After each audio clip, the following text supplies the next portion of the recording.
Assalamualaikum warahmatullahi wabarakatuh. Halo teman-teman, kembali lagi bersama saya Muhammad Iksan Nurholis dari Politeknik Negeri Cilacap, jurusan Teknik Elektronika, program studi D3 Teknik Listrik. Ya, saya di sini akan mempresentasikan tentang instalasi tegangan menengah. Tapi sebelumnya saya mau bertanya dulu, bagaimana kabar kalian yang sedang di rumah saja? Semoga sehat selalu ya.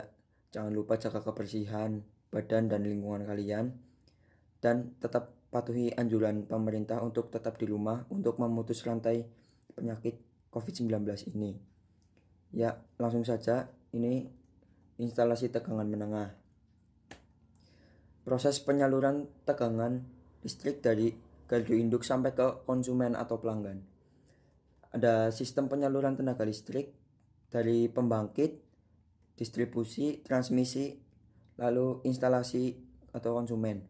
Ya, ini ada bagannya, yaitu pembangkit disalurkan ke trafo step up untuk dinaikkan tegangannya, lalu masuk ke transmisi, lalu disalurkan lagi ke trafo step down untuk diturunkan tegangannya, lalu disalurkan ke trafo distribusi, terus ada distribusi sekunder. Nah, setelah itu akan langsung disalurkan ke konsumen. Ya, lanjut. Proses penyaluran dan pendistribusian energi listrik berawal dari pembangkit, lalu ke trafo step up untuk menaikkan tegangan, masuk ke saluran udara tegangan ekstra tinggi 500 kV, lalu masuk lagi ke trafo step down untuk turunan tegangan, masuk lagi ke saluran udara tegangan tinggi 150 kV. Nah, di sini ada yang itu masuk ke pabrik dan industri, ada lagi yang masuk ke trafo step down, lalu masuk ke trafo CTM 20 kV, lari ke bisnis, terus disalurkan lagi ke CTR 220 volt dan ke rumah atau publik atau konsumen. Lanjut. Hal-hal utama pada sistem tenaga listrik: 1. Pembangkit listrik. 2. Sistem penyaluran atau sistem transmisi. 3. Sistem distribusi. Konstruksi jaringan tegangan menengah. 1. SUTM, saluran udara tegangan menengah. Saluran udara tegangan menengah adalah jaringan distribusi primer keluaran atau out dari gardu induk untuk didistribusikan ke pusat-pusat beban dengan menggunakan penghantar udara dengan tegangan sistem 20 kV. Komponen yang terdapat dalam SUTM yaitu FCO, fuse, cutout, LBS, load break switch, peralatan hubung, switching, dan tahanan penghantar. Keamanan mencapai 6-200 kV. Lanjut. Konstruksi SUTM antara lain penghantar, isolator, peralatan hubung, dan tiang. Tiangnya itu bisa kayu, besi, atau beton ya. Nah, berikut ini gambar jaringan tegangan menengah yang berawal dari gardu induk, lalu masuk ke sekring TM, masuk lagi ke trafo distribusi. Di bawahnya ada saklar TR. Nah, terus lalu setelah saklar TR ada rel TR. Itu ada gardu distribusi dan di tengahnya ada sekring TR juga. Masuk lagi ke jaringan tegangan rendah dan lalu disalurkan ke rumah atau pelanggan. Lanjut. Ya, ini gambar gardu induk di lokasi pembangkit, silakan bisa dipahami. Ya, lanjut. Pengelompokan sistem tenaga listrik. Daerah 1, bagian pembangkit, generator, generation. Daerah 2, bagian penyaluran, transmission, bertegangan tinggi, dalam kurung HV, UHV, EHV.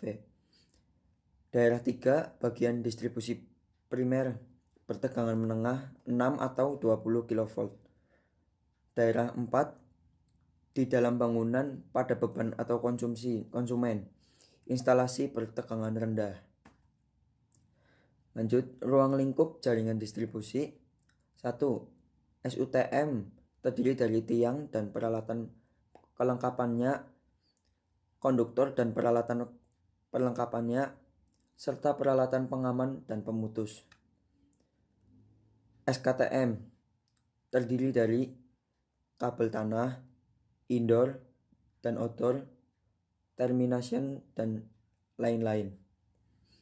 Gardu trafo terdiri dari transformator, tiang, pondasi tiang, rangka tempat trafo, panel-panel, pipa-pipa pelindung, arrester, kabel-kabel, peralatan grounding, dan yang lain-lain. Masih banyak.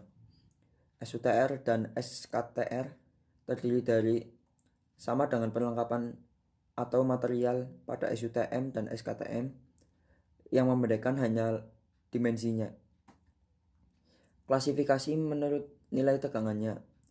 Saluran distribusi primer terletak pada sisi primer trafo distribusi, yaitu antara titik sekunder trafo substation atau gardu induk dengan titik primer trafo distribusi. Saluran ini bertegangan menengah 20 kV, jaringan listrik 70 kV atau 150 kV. Jika langsung melayani pelanggan, bisa disebut jaringan distribusi. Lalu selanjutnya, saluran distribusi sekunder terletak pada sisi sekunder trafo distribusi, yaitu antara titik sekunder dengan titik cabang menuju beban. Lanjut, klasifikasi menurut jenis konduktornya. A. Saluran udara dipasang pada udara terbuka dengan bantuan penyangga atau tiang dan perlengkapannya, dan dibedakan atas, ini satu, saluran kawat udara bila konduktornya telanjang tanpa isolasi pembungkus. Yang kedua, saluran kabel udara bila konduktornya terbungkus isolasi. Lalu B, saluran bawah tanah dipasang di dalam tanah dengan menggunakan kabel tanah atau ground cable.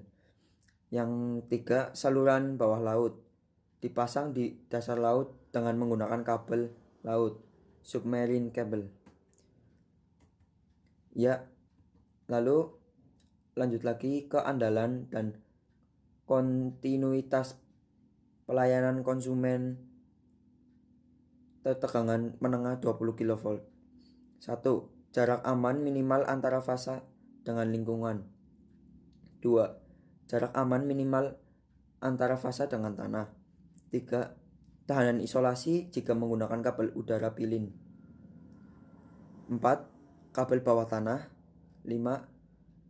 Kemudahan dalam hal pengoperasian dan pemeliharaan dalam keadaan bertegangan, PDKB.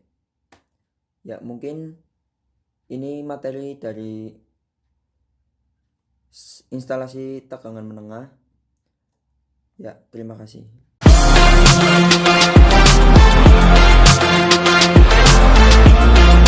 No, that means I'll have to leave. Lately, I've been